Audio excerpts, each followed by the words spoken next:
El día de hoy está con nosotros la doctora Ana María Morales Campos, que nos va a hablar sobre este tema interesante que son sucesiones y su tramitación. Buenos días, doctora, un gusto tenerla en el programa.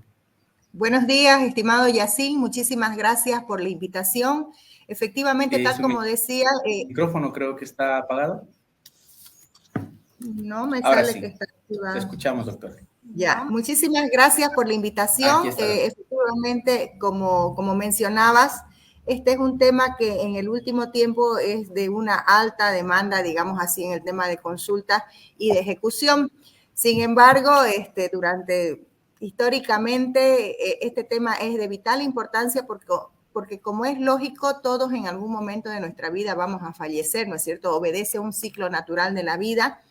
Y tan importante es que nuestro Código Civil le otorga precisamente un libro en específico a esta materia sucesoria, que es la que va a dirimir o es la que establece de todas maneras las reglas del juego para qué se debe hacer en caso de fallecimiento de una persona, ¿no? Es una problemática mundial, histórica, que sigue teniendo sus temas, sus incidencias y que, bueno, el objeto del presente es más o menos dar un paneo general. No vamos a poder hablar en una hora de todo lo que es sucesiones por lo amplio que es, ¿no?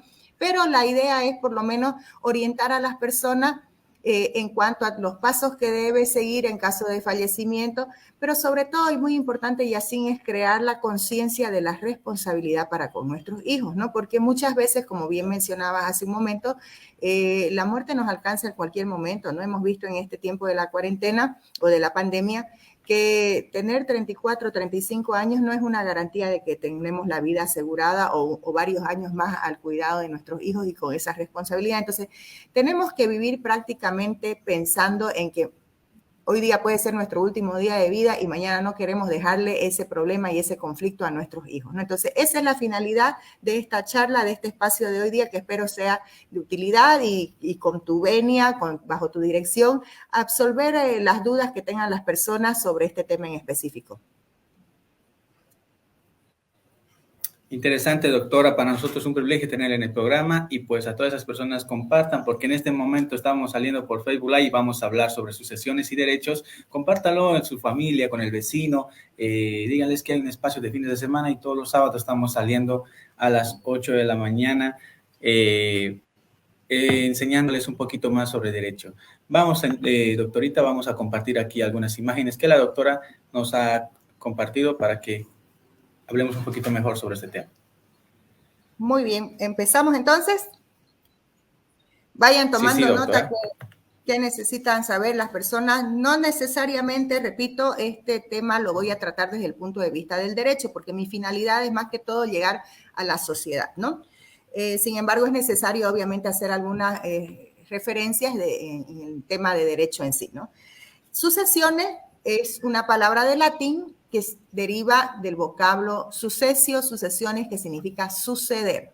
Es quien sucede a determinada persona. Entonces ahí ya nos da una pauta de que quien sucede es la persona que va a ejercer un derecho o una obligación en favor de otra, ¿ya? Por ejemplo, si yo tengo una casa, quien me va a suceder va a ser mi hijo, porque es un heredero forzoso. Si tengo una empresa, va a ser mi hijo. Si no tengo hijos, serán mis hermanos, mis padres, ¿no? Entonces, eso es sucesión hereditaria. ¿Quién me va a suceder? ¿Quién se va a hacer cargo de mis propiedades, de mis derechos y de mis obligaciones? Ojo, también eso es importante porque se heredan no solamente los bienes, sino también las obligaciones. Entonces, es quién me va a reemplazar, digamos así, en la administración de los bienes o en la propiedad de los bienes cuando yo fallezca. Eso es la sucesión hereditaria. Existen dos tipos de sucesiones: las sucesiones legales o ab intestato y las testamentarias. Las sucesiones legales son aquellas que se refieren a las personas que por obligación natural mis bienes, mi patrimonio, hablemosle correctamente, mi patrimonio, es decir, ese conjunto de derechos y obligaciones, va a pasar en favor de, en primer lugar, de mis hijos, de mi esposo, de mi cónyuge. Y si no tengo esto, sigue una línea sucesoria. Vendrán mis hermanos, sino mis padres, y así relativamente hasta que definitivamente se pierda esa línea sucesoria. Eso en el caso de los herederos legales. Y en el caso de las personas a las que yo defino quiénes van a heredar de qué manera, esos son mis herederos testamentarios, que esa es ya una forma en la que yo puedo decidir quién va a heredar. Ojo, cuando existe, digamos, la concurrencia de los herederos legales, yo solamente puedo dejar un testamento o dejar una parte nada más de mi patrimonio, ¿no? La ley establece que solamente una quinta parte o un 20% es... Transmisión más en un programa más. Se me deja, digámosle, esa liberalidad del 20%. Sigamos con la siguiente lámina. Claro. Aquí viene el tema de qué es el heredero, ¿no? Ya habíamos hablado de los herederos ab intestato, que son aquellos que son mi obligación de dejarles algo, ¿no? Tengo una obligación solamente una quinta parte de que mis hijos sean los que sean beneficiarios del fruto del trabajo de toda mi vida, ¿no es cierto? Entonces, heredero, ya en el término de testamento, es aquella persona a la que, por efecto de un documento escrito, que es el testamento que se lleva ante un notario de fe pública y se acompaña con 3 testigos, puede o no ser elaborado por un abogado. Lo recomendable es que sea elaborado por un abogado porque el abogado conoce, ¿no?, de estos detalles. Por ejemplo, le va a decir al señor o a la señora: usted no puede dejar esta casa porque esta casa corresponde a un 50% de su patrimonio, entonces por lo tanto tiene que reducirla al 20%. Esa herencia solo se va, la disponibilidad solamente puede hacerse hasta el 20% de su patrimonio. Lo que sí puede hacerse, por ejemplo, en un testamento es si soy una persona que tengo un patrimonio conformado por varios bienes, puedo organizar para que de manera equitativa y respetando esas legítimas porciones ya se vaya asignando un bien a cada uno de mis herederos conforme digamos, a los derechos que le asisten, ¿no? Entonces, claro, esa es la cuestión, ¿no? El heredero es una persona que es beneficiaria de los bienes ya específicos, respetando siempre la legítima porción que le toca a cada uno, y si no estuvieran dentro de la herencia forzosa, digámoslo así, respetando el 20% de la liberalidad. Hay una diferencia entre heredero y legatario, ¿no? Muchos hemos escuchado, seguramente se lo escucha todo el tiempo, ¿no? Le dejó un legado. Dice, ¿no? ¿Qué es un legado? Un legado es un regalo. Entonces se puede hacer paralelamente a la declaratoria de heredero a través de un documento, también se puede hacer un legado. La diferencia es que el legado solamente es, digamos, para lo positivo. Una persona que deja un legado deja solamente un derecho y no así una obligación, que ese es otro tema muy importante a considerar. Cuando una persona es declarada heredero y el heredero lo acepta, es decir, las personas tienen vocación hereditaria. Por ejemplo, un hijo tiene vocación hereditaria. Quiere decir que la ley le está diciendo, usted es el heredero forzoso de su papá. Sin embargo, el derecho también le da esa oportunidad a ese heredero forzoso a decir, un momento, voy a analizar primero si es que ese patrimonio me resulta beneficioso o no, porque tenemos muchas veces la situación de que, nuevamente lo repito y es importante que lo tengan en cuenta, no solamente se heredan los activos, no solamente se heredan los bienes, sino también se heredan las obligaciones. Entonces, en algún momento, el hijo que conoce la situación de su padre o no, de sus padres, puede decir, necesito primero hacer un inventario para saber si es que la recibo o no la herencia. Entonces, ahí él va a valorar si le conviene o no suceder a su padre. ¿Ve cómo es importante el término? Entramos a la sucesión. Estaríamos diciendo que ya sea el familiar, el hijo o la persona que va a recibir la herencia, también puede contraer las deudas que tiene esta persona, ¿no? Si tiene deudas bancarias o cualquier otro. En realidad no puede, las contrae directamente. Si él acepta la herencia, acepta en todo, en lo completo. Entonces, volvamos al tema. Por eso es importante el nombre que se le da a esto. Sucesión hereditaria. ¿A qué le sucedo yo a mi padre? En su lugar voy a entrar. Entonces, voy a ver si voy a entrar en su lugar para recibir y también para asumir las obligaciones. Y yo como hijo, por ejemplo, si yo digo, no, yo solo quiero recibir la casa, pero las deudas yo no me hago responsable. No es posible. Una persona cuando recibe una herencia, la calidad de heredero la hace a título universal. Es una de las características. Es a título universal, derechos y obligaciones. Perfecto, doctor. Continúa. ¿Sigamos? Muy bien. Lo que hablábamos hace un momento, la sucesión a título, la sucesión de por sí es a título universal. Se heredan tanto derechos como obligaciones, pero también hay una parte que se llama la sucesión a título particular, que la podemos nosotros incorporar, como te decía hace un momento, en el testamento, en el que podemos decir, este heredero va a recibir específicamente esto, digamos, las acciones de la empresa, este otro va a recibir la casa, ¿no? Entonces, y así se va haciendo la sucesión de manera determinada a bienes, acciones, derechos que sean concretos en sí.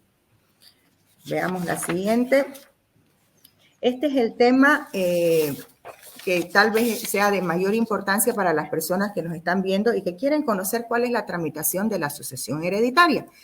La sucesión hereditaria, la materia de sucesiones, se inicia con la muerte real o presunta de la persona, ¿no es cierto? Nosotros hablamos de sucesión recién a partir del deceso de alguien, ¿no? Se hace obviamente el correspondiente trámite, sacarán su certificado de óbito, tramitarán su certificado de defunción y con el certificado de defunción y la declaratoria, la fecha, la hora específica del fallecimiento, es ahí donde empieza el trámite sucesorio, ¿no? ¿Cómo es de importante estos detalles que muchas veces uno no los mira, no los analiza, ¿no? Cuando nosotros tenemos un certificado de óbito, señala el día y la hora del fallecimiento. ¿Por qué hacen esto? Precisamente por la trascendencia jurídica de determinar el momento exacto de la muerte de alguien. Porque cuando una persona fallece, deja de, ya no surte efectos jurídicos, digamos, nada de su personalidad. Por decir, ahí surge una duda, ¿no? Le voy a dar un ejemplo. Esta persona compró un billete de lotería antes de morir, muere hoy a las 8 de la mañana y al mediodía hay un sorteo de la lotería y el billete que él compró lo gana, ¿no? Entonces, el hecho generador, digamos, el sorteo se dio después del fallecimiento. Entonces, ahí es importante que determinemos cuándo él adquirió ese beneficio, lo adquirió antes o después de la muerte, ¿no? Entonces, esas cositas son importantes tanto para el tema de inscripción en derechos reales de los inmuebles, de derechos, de acciones y de todas esas implicancias que pueda tener. Por eso es importante ese certificado, ¿no? Que nos determine día, hora del fallecimiento, porque a partir de ahí es que se abre la sucesión. Entonces, ¿qué pasa cuando tenemos una persona fallecida? Ya, bueno, tenemos que ver el tema legal, ¿no? Supongamos que ya le dimos sepultura, ya estamos en todo ese trámite, ahora corresponde ir y poner las cosas en su lugar, ¿no? Porque esta persona muchas veces deja acreedores, deja deudores, entonces deja empleados, hay que cumplir. Entonces, la vida lamentablemente continúa y ahí entra la parte fea de los abogados que tenemos que ver esto con frialdad y tenemos que ya empezar a darle una solución a los temas legales que ha dejado el fallecimiento de esta persona. Las herencias anteriormente se hacían ante un juez instructor que hacía lo que se llamaba la declaratoria de heredero. El juez nos declaraba herederos. Sin embargo, a raíz de un estudio de esta institución jurídica, se dice que no es necesario que un juez nos declare, porque nosotros de por sí, por efecto de la misma ley, ya somos herederos forzosos, ya la ley nos ha declarado. Entonces ahora hay un trámite mucho más sencillo, mucho más ágil, que se realiza ante los notarios de fe pública. Con la ley del notariado se les ha conferido esa facultad para que ellos hagan el trámite de lo que se llama la aceptación de herencia. Es decir, fíjense, ya no usamos el término de te declaro heredero, sino que cada quien acepta la herencia. Es decir, va ante un funcionario y le dice, quiero aceptar la herencia de mi padre, de mi madre, de quien corresponda, ¿no? Los requisitos ahí se los vamos a dejar para quien quiera, no sé, tomar una fotografía, para quien quiera pedirlo después. Los requisitos para hacer este trámite ante notario de fe pública son bastante, digámosle que sencillos cuando una persona lleva una vida normal y está organizada, ¿no? Por ejemplo, tenemos la cédula de identidad del solicitante y del causante original. ¿Quién es el causante? Es la persona que ha fallecido. Nuestro papá, nuestro esposo, nuestro abuelo, qué sé yo, ¿no? Nuestros hijos en el peor de los casos, ¿no? Que obviamente todos tenemos cédula de identidad, entonces por eso piensen a las personas, por favor, que siempre tengan su carnet de identidad y que se fijen que no estén con estos temas de doble numeración y qué sé yo. El certificado de defunción del causante, que es el documento que siempre les entregan. Cuando se trata de esposo, el certificado de matrimonio original. Y aquí se genera otro temita que también tiene sus efectos jurídicos. ¿Qué pasa cuando hay personas que están conviviendo durante varios años, que se han hecho de un patrimonio y que nunca se casaron? Bueno, ahí ya corresponde que se tramite otro tipo de proceso que es en la vía familiar. Ya, asumamos que estas personas son casadas, entonces van a presentar el certificado de matrimonio. Luego viene el certificado de descendencia ante el CERESI. Este es un requisito relativamente nuevo que antes no se pedía porque, bueno, no teníamos los medios informáticos, sin embargo, ahora sí. Y la finalidad es conocer si esta persona que está falleciendo, que el notario tenga conocimiento, o sea, que las personas no burlen, ¿no? Porque en el tema de herencia se presta mucho a la mala fe de las partes o que esconden, digamos, ¿no? Se ve mucho, es muy frecuente, por ejemplo, que una persona tenga hijos fuera del matrimonio y que la familia no lo conozca, ¿no? Digámosle su núcleo familiar cercano.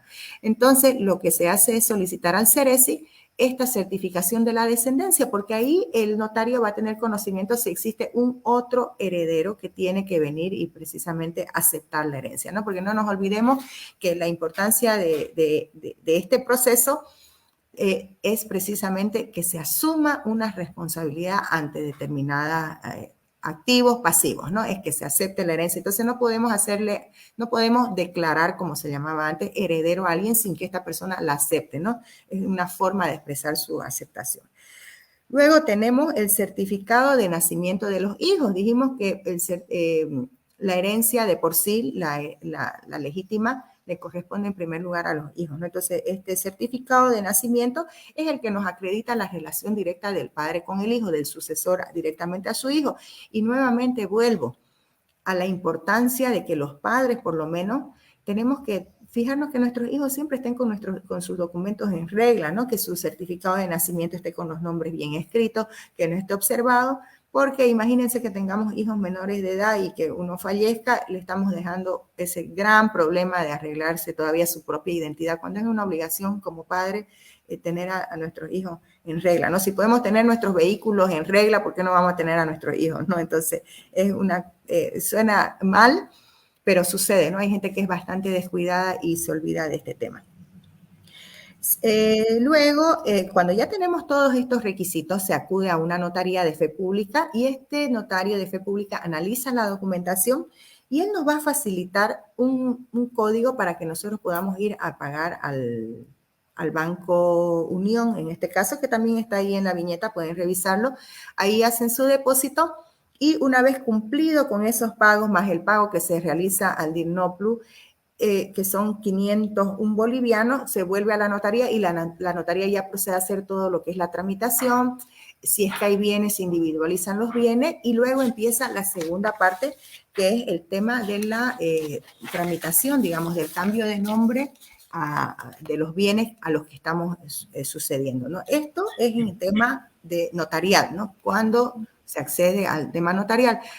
No se ha dejado de lado el tema de la aceptación de herencia ante el juez ante determinadas situaciones. Por ejemplo, no podemos hacer ante notaría cuando hay menores de edad, eso es muy importante, o cuando hay personas que son declaradas interdictas o incapaces, ¿no? Entonces, en esos casos, si nosotros sabemos que tenemos un hijo menor, sí o sí tenemos que acudir ante el juez en materia civil, ante el juez público en materia civil.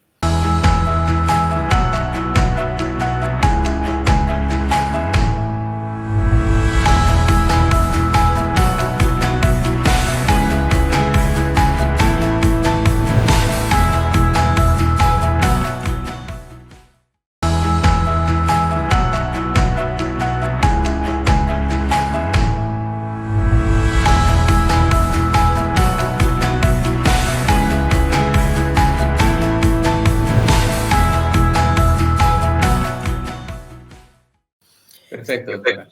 Usted habló sobre la DIRNOPLU. ¿Qué es la DIRNOPLU?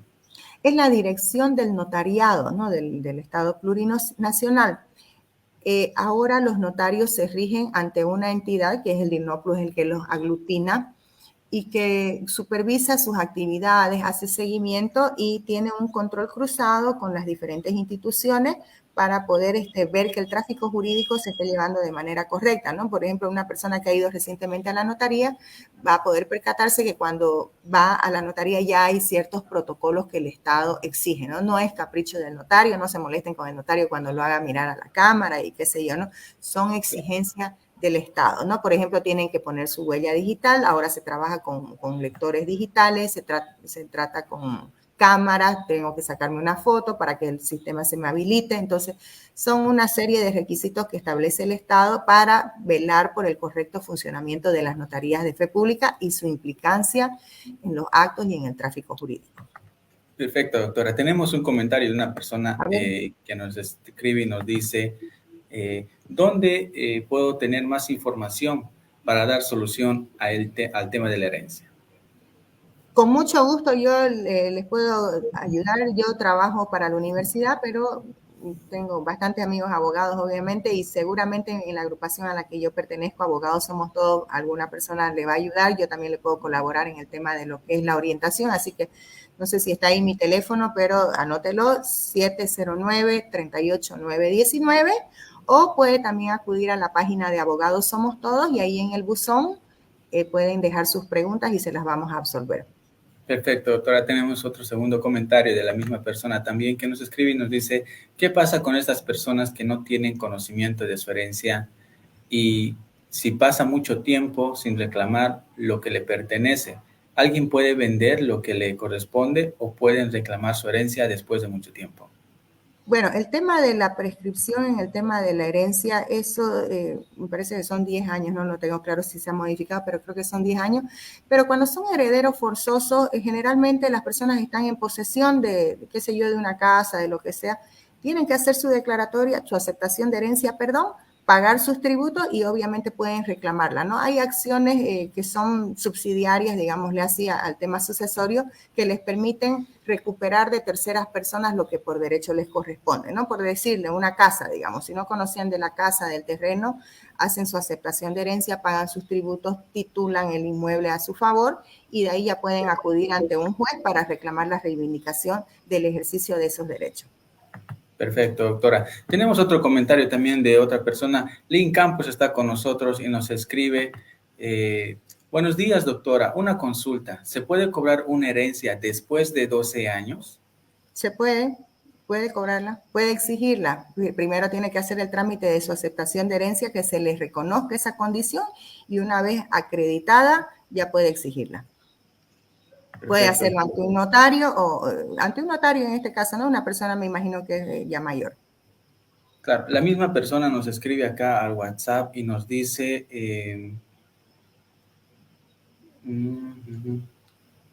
que dice que el papá, bueno, el marido había estado casado y que el papá murió, más la mujer del hombre tenía otros hijos, quienes están viviendo en la casa y la señora, el señor tenía otra mujer con la que tuvo un hijo. El niño ahora, en ese entonces, hace 12 años atrás, era menor de edad, ahora ya tiene 18 años y quiere reclamar el 50% que le pertenece a la casa. ¿Cómo puede hacer? ¿Su ex puede reclamar? No, el tema de la... A ver, este niño bueno, que ahora tiene 18 años, fue habido fuera del matrimonio, entonces él ahorita quiere que se le reconozcan sus derechos, ¿no? Exacto. El porcentaje no lo podemos decir así alegremente. De entrada le digo que no le corresponde el 50%, ¿no? Porque la masa patrimonial es lo que se llama, ¿no? Cuando una persona fallece y todo ese conjunto de derechos y obligaciones es la masa hereditaria, ¿no? Entonces, de esa masa, ahí se tienen que respetar las porciones, ¿no? Si esta persona era casada, lamentablemente su cónyuge con la que procreó este hijo, que es nacido fuera del matrimonio, no le asiste ningún derecho porque el señor al fallecer tenía una esposa, ¿no? Entonces, de esa masa hereditaria, el 50% es de la esposa, ¿no? Se entiende que es de ella, y del 50% restante le corresponde ya a los herederos forzosos. La primera heredera forzosa es la esposa, y luego entran los hijos. De acuerdo al número de hijos se va a dividir el porcentaje de lo que le corresponde, y es ese porcentaje el que él puede reclamar. En estos casos, ¿qué se hace? Como ya ha pasado tanto tiempo, él lo que tiene que hacer es pedir que se inventarie cuál era la masa hereditaria, cómo estaba conformada la masa hereditaria cuando falleció su padre. Entonces, a partir de ahí, se supone que esos bienes, si no están disponibles en este momento, tienen una valoración económica. Entonces, si bien no están los mismos bienes, puede pedir que se le asigne la porción cuantificada ya de manera económica y sus frutos y todo lo que ha generado, digamos, esa masa hereditaria. Perfecto, doctora. Bueno, tenemos agradecimientos también de otras personas, dice el señor Mario. Muchas gracias, doctora, excelente información. Roberto Carlos Gutiérrez también nos escribe y nos dice, muy buen tema, felicidades, doctora Ana María. ¿Qué es lo primero que tenemos que hacer? Obviamente, tener todos los documentos. Y vuelvo a repetirlo, la recomendación a las personas es que siempre tengan sus documentos en orden, por favor. No le dejen a los hijos problemas de que esconden los papeles para que no se los lleve no sé quién y al final resulta que se lo comió la rata, se mojó, se lo que sea, y después los tenemos a los herederos en estos correteos de que no pueden hacer sus trámites porque no tienen los documentos, no saben ni cuál es la matrícula, no saben ni cómo ir a pagar impuestos. Entonces, tener claro de que cualquier dato me muero y a los hijos hay que decirle, mira, en ese folder está esto, cualquier cosa que me pase está ahí. Si no es al hijo, si uno sabe que los hijos son medio traviesos, a alguien de confianza tenemos que darle esta información, ¿no? Tan importante es pensar en esto, Yacine, te doy un ejemplo, cuando uno abre una cuenta de Facebook, y que seguramente todos los hemos hecho, dice, ¿no es cierto?, en caso de fallecimiento, ¿a quién le dejo la facultad de entrar a mi cuenta y asumir mi calidad, ¿no es cierto? Imagínense claro. Si el Facebook lo ha pensado, nos está diciendo de manera implícita que siempre tenemos que pensar que algún momento vamos a morir. Entonces, no le dejemos estos problemas a los hijos y dejemos las carpetitas bien organizadas, por favor, para que ellos puedan tener la información. Claro, y esa era mi inquietud, doctora. ¿Qué pasa, por ejemplo, si yo tengo cuentas bancarias, tengo claves, tengo un montón de... Porque todo es con clave, huellas digitales. Yes. Se muere mi papá, ¿cómo yo haría ese tema de tener acceso a todo eso? ¿Tendría que ser judicial? A ver, para el tema del cambio de nombre en inmuebles y en vehículos, lo vamos a hablar aquí, ¿ya? No tengo una presentación de eso, pero es muy interesante tu pregunta porque sucede, ¿no? A veces la gente no tiene casa, no tiene vehículos, pero tiene cuentas, ¿no? Cuando esa es la situación en específico, con la aceptación de herencia, con el testimonio o con el judicial o notarial, podemos nosotros asistir a las entidades financieras y se nos brinda la información general, ¿no? Por lo menos en cuanto a los números de cuenta, para que ya podamos hacer los trámites sucesorios. Eso hay apertura en las instituciones financieras. Solamente acreditando la condición de heredero ya te dan la información. Para el resto de los trámites, presentando los documentos que los vamos a nombrar ahorita porque están ahí enunciados en la viñeta, ya se pueden hacer los trámites de cambio de nombre. Pero no sé, por ahí se me está yendo algo, si querés hacerme alguna otra pregunta que a mí se me está yendo. Por ejemplo, digamos, si una persona tiene empresa, igual asistir a Funda Empresa, que todavía tiene el manejo de este directorio de empresa, y ellos van a brindar la información. El requisito es acreditar el interés, ¿no? Acreditar el derecho que tenemos a acceder a esa información, y eso, ¿cómo lo hacemos? A través del testimonio. Doctora, tengo un comentario que me llegó aquí al WhatsApp. Hay una persona que me dice... mi abuelita estaba viviendo con su pareja durante 20 años. Nunca se casaron debido a que nunca vivían los dos en la casa, nunca se casaron y su pareja murió. Apareció el hermano, apareció el hijo del señor y querían votarle a mi abuelita. Mi papá no dejó y le dieron un cuarto para que mi abuelita viva, pero la casa ya se lo han agarrado los hermanos, porque ni el hijo está como dueño de la casa. ¿Qué puedo hacer en ese sentido? Mi abuelita sería como dueña, ya ha pasado como 5 años de que murió su marido, bueno, de la abuelita el marido. Ya, tengo entendido que el señor tenía un hijo y ni siquiera los hijos son los que se han quedado con la casa, ¿no? Para empezar, claro, sí, esas son situaciones de hecho que debería intervenir un juez, ¿no? Las personas, ojo, por si acaso, las personas de la tercera edad en los municipios a través de los diferentes distritos tienen un servicio de asesoramiento gratuito para las personas de la tercera edad, ¿no? Entonces yo le sugeriría en primera instancia que acudan, si es que no tienen los recursos, obviamente que vayan a su distrito municipal más cercano y que pida que le colaboren en este tema. Ellos van a hacer una representación legal y le van a orientar, ¿no? De entrada te digo, ¿no? aquí hay un claro abuso, ¿no?, de parte de los hermanos, porque en todo caso quien debería estar reclamando el derecho y quien debería ejercer como heredero es el hijo, no los hermanos, ¿no?, de entrada ahí. En segundo lugar, si el señor estaba fallecido, obviamente el reconocimiento de una unión libre o de hecho no va a ser viable porque el señor no tenía lo que se llama la libertad de Estado, ¿no? Sin embargo, y esto quiero que la gente tome en cuenta lo que le estoy diciendo, si esta persona estaba separada o estaba lo que sea y el inmueble lo compró dentro del matrimonio, obviamente es del matrimonio, pero cuando lo compró era un lote, asumo yo que fue así, y me imagino que como vivieron muchos años, que es lo lógico, que vivían ahí, hicieron mejoras. Entonces, esas mejoras sí le corresponden a la señora por el hecho de ser, de haber aportado, digámosle así, ¿no? Entonces, mi consejo así, para no hacerlo muy complicado, es que ella asista a su distrito municipal más cercano y que pida ese asesoramiento y ese patrocinio en su calidad de persona de la tercera edad. Dice, mi abuelita nunca se casó, nunca fue es una casa sencilla. Las mejoras ocurrió cuando murió la pareja de mi abuelita. Y también dice que ahora la casa está a nombre de la hermana. Han hecho las mejoras y han legalizado todo. A nombre de la hermana del fallecido será, ¿no? Ajá. Y la abuelita Claro. tiene un cuarto ahí que está en un rincón, pero eso.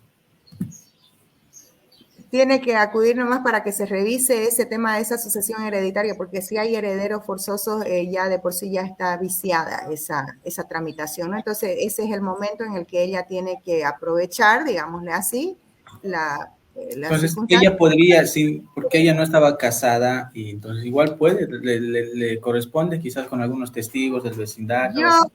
Si a ella no le asiste ningún derecho en materia familiar o sucesoria, yo me iría por el tema del usucapión, ¿no? Porque ella ha vivido ahí en calidad de dueña, entonces podría tal vez rebatir los títulos originales de quienes están detentando actualmente la propiedad, y se podría ver, uno anula eso y puede analizarse la figura de una usucapión. Así lo veo yo, te lo digo de manera así, tal vez irresponsable, ¿no? De manera general, pero el derecho es muy sabio, ¿no? Muchas veces, de repente nosotros miramos un problema desde una óptica, pero tenemos la opción de mirar por otro lado otras instituciones. Al menos el derecho civil es muy rico y tiene muchas instituciones que están todas destinadas a materializar el fin del derecho, ¿no?, que es la justicia. Entonces, hay que buscarle el modo y siempre se puede encontrar protección a derechos. De repente uno se aísla y dice, es materia familiar y no le corresponde nada porque no era esposo. Sí, pero es una persona, y el hecho de ser una persona nos otorga derechos que a veces tenemos que reclamarlo en la vía correcta.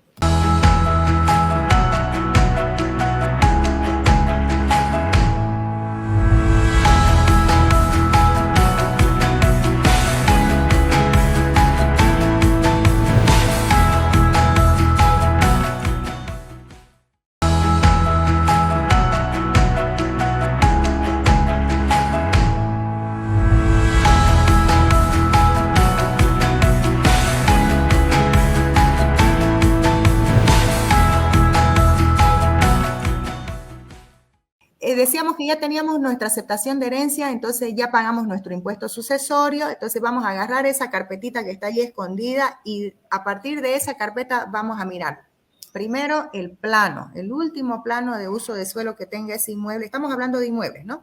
Claro. El último plano de uso de suelo, nos vamos a ir al municipio que corresponda y vamos a dibujar nuestro plano, pero ya con nuestro nombre, con el nombre de los herederos. Ese es el primer paso, ¿no? Uno ya mete su carpeta para que salga el plano de uso de suelo. Luego, el mismo municipio le va a otorgar un código catastral. No le va a otorgar nada, estoy mal, sino que le va a cambiar el número. Estamos hablando sucesión, o sea, yo voy a entrar en lugar de, entonces no me van a dar un código catastral, voy a entrar a suceder a la persona y ese código catastral ya va a venir a mi nombre.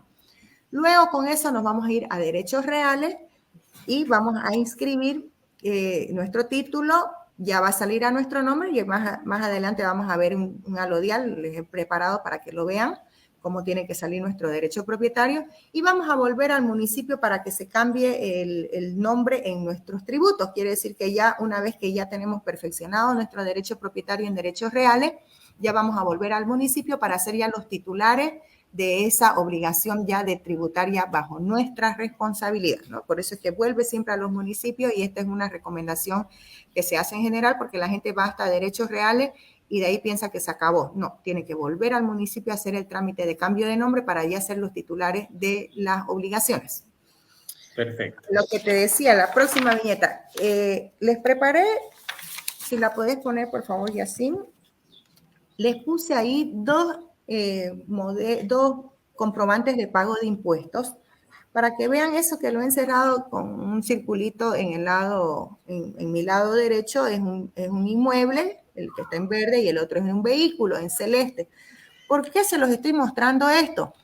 Porque cuando alguien fallece y ya nos vemos en estos correteos, lo primero que hacemos es de dónde vamos a sacar la plata, ¿no es cierto? Entonces es un tema muy importante que uno tiene que tomar en cuenta.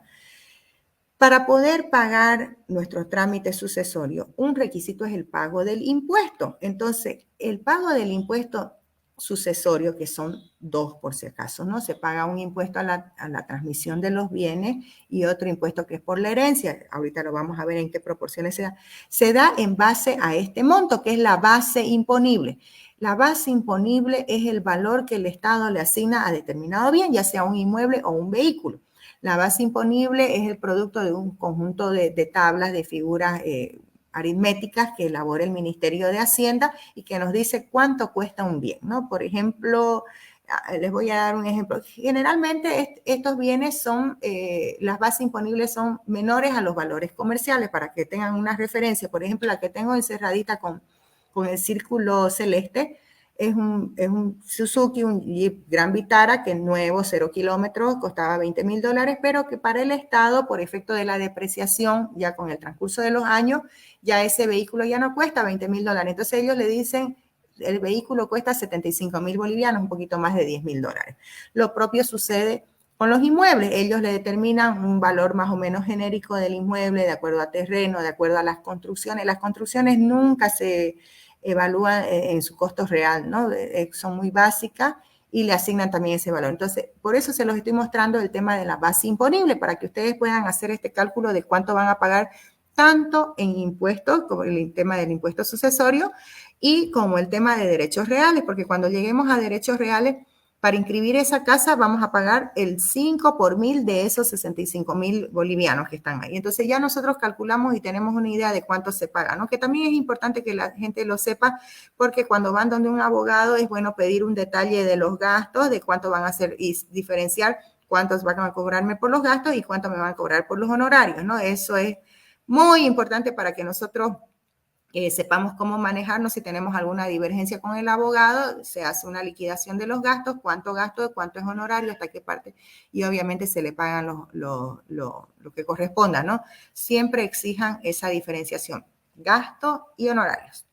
Ya para eso se las traje, las dos boletitas, para que vean ese cálculo de los impuestos. Ese impuesto, si la seguimos la próxima viñetita, Yacine, les hice la diferenciación de los impuestos que hay que pagar. La próxima, por favor.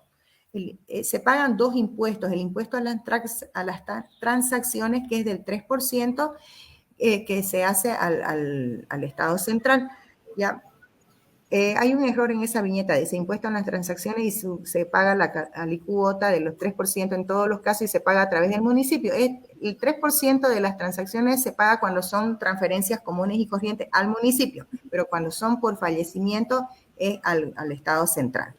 Y el impuesto adicional al tema de la herencia en específico, porque el del IT es general para todas las transmisiones, todas las transacciones, el impuesto a la transmisión gratuita de bienes es variable de acuerdo al grado que le corresponde al heredero, ¿no? Al heredero forzoso vienen diferentes escalas, ¿no? Lo que decíamos.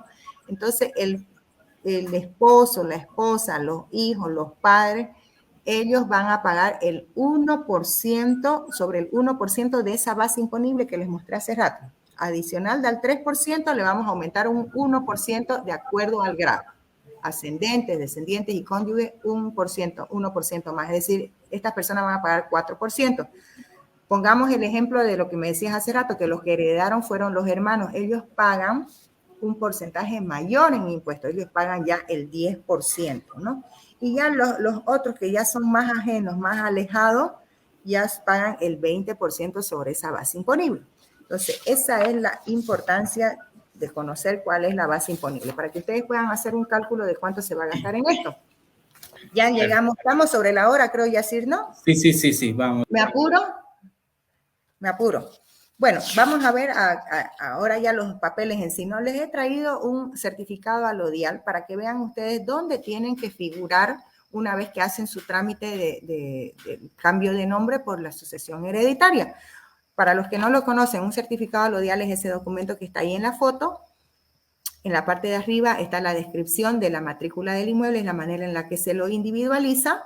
Ya están los datos del inmueble. Ustedes fíjense siempre que esos datos deben corresponder al plano, al catastral, y tiene que haber una coherencia en todo, ¿no? Y tiene 3 columnitas que son las que están viendo ahí abajo.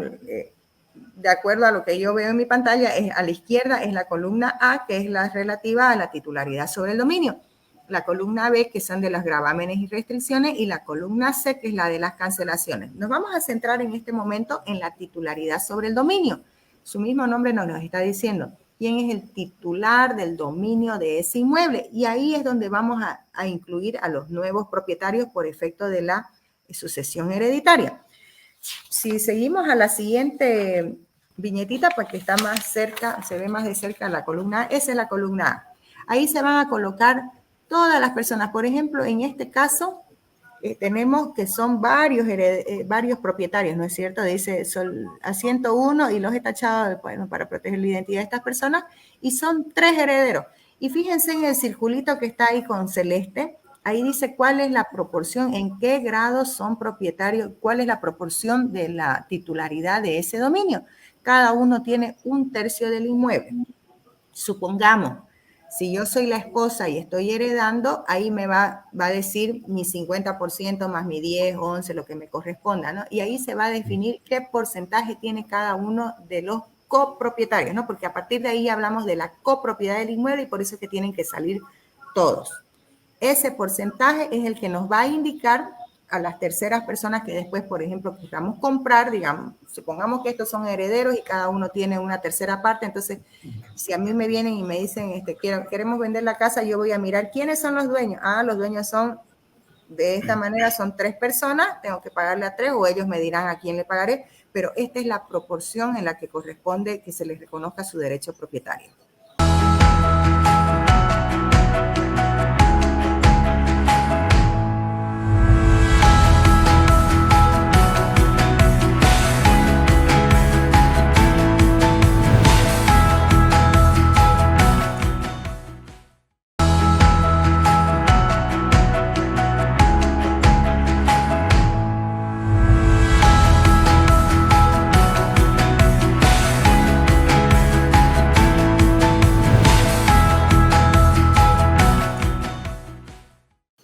Perfecto, doctora. Esto sería respecto a todo lo que hemos hablado de sucesiones y derechos, ¿no? Que son herencias. Exacto. La sucesión Muy bien, doctora. hereditaria. Para cerrar tenemos unos minutos, ¿no? No sé si quieres que te explique el trámite de vehículos o si quieres entrar a las preguntas. Vamos a ver si tenemos algunos comentarios. A ver, miremos las preguntas. Acá. No, tenemos saludos que dicen acá el tema de un tema bien complicado de la sucesión hereditaria. Felicitar a la doctora Ana María por tanto y excelente exposición. Pochita Vaca Coimbra también manda saludos. La señorita Araceli Torrico González, muchas felicidades. Eduardo Mercado Cuellar también está en línea y nos saluda y dice saludos a la doctora más hermosa y por su brillante intervención. Pochita Vaca vuelve a mandar un saludo y nos dice, excelente disertación, doctora. Felicidades a los del programa por dar la oportunidad a la gente de saber sus derechos y cómo hacer sus trámites de procesos hereditarios. Sigamos entonces rápidamente con el tema de los vehículos y ya nos vamos. ¿Ya? Muy bien. Les mostré hace rato el tema del alodial para que sepan cómo hacer su cambio de nombre con los alodiales, ¿no? Ya les dije los planos. El trámite del vehículo es lo mismo, ¿no? Tenemos que llevar nuestro título, que es nuestra aceptación de herencia, ya sea vía testimonio notarial o vía testimonio judicial. Se acude ante las oficinas municipales, ya está pagado el impuesto y ahí se llevan los otros requisitos que son fotografías de 3x4 con fondos rojos, se lleva el SOAT, es muy importante, y se lleva toda la documentación del vehículo, llámese póliza de importación, resolución de tránsito, todos los documentos que acrediten el derecho propietario del vehículo. Entonces, por eso hay que tener las carpetitas, por favor, en orden. El trámite en la alcaldía es mucho más sencillo, eso se registra a nivel nacional en el sistema del RUAD, obviamente tiene que estar con los impuestos al día, y se procede al cambio de nombre. Eso me parece que en el último tiempo está durando entre 7 y 10 días en salir ese documento, ¿no? Que es el carnet de propiedad, un cuadradito grandecito que es el que acredita nuestro derecho propietario. Perfecto, doctora. Bueno, para concluir un poquito sobre este tema de las sucesiones, ¿qué usted puede decirle a todas aquellas personas que nos están viendo? La recomendación que le he dicho como unas 5 o 6 veces como mensaje subliminal de publicidad: tengamos las cosas en orden, por favor, y no les dejemos caos, peleas a los hijos, a los herederos, a la esposa. Tratemos de llevar una vida ordenada, porque el orden es necesario para el progreso, ¿no? Eso me gusta, por ejemplo, de los brasileños, en su bandera dice orden y progreso, ¿no? Está muy vinculado el tema del orden con el progreso.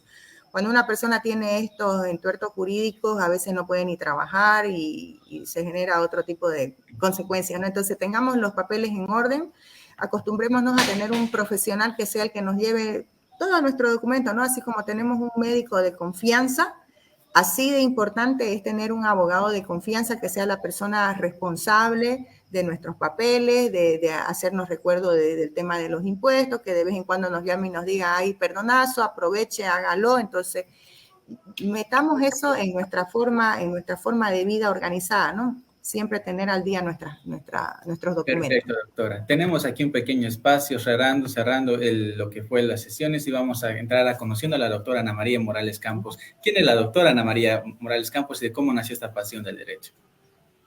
Por descarte te tengo que decir, porque en realidad a mí lo que siempre me gustó fue el tema de la arquitectura y el diseño, pero como no le hacía los números, el derecho también siempre me gustó, obviamente. Entonces, bueno, no me equivoqué. Me gusta, obviamente, me apasiona el derecho. Soy abogada hace ya 18 años. Actualmente trabajo en la Universidad Gabriel René Moreno. Tengo una maestría en Derecho Penal y Procesal Penal. Tengo una especialidad que tuve la gracia de Dios de hacerla en los Estados Unidos y que me mostró un lado muy bonito, ¿no? del tema procesal, que lamentablemente en Bolivia estamos años luz, estamos en pañales con el sistema acusatorio. Así que, bueno, tengo esa maestría.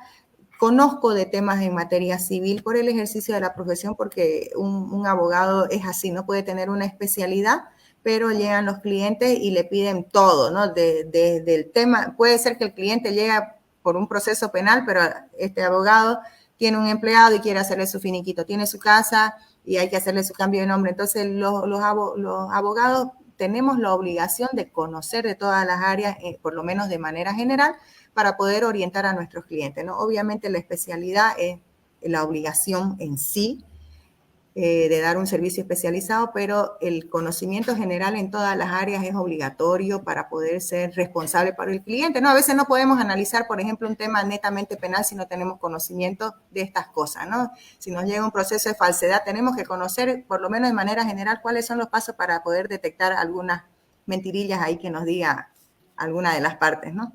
Exacto. Y bueno, esa es mi vocación.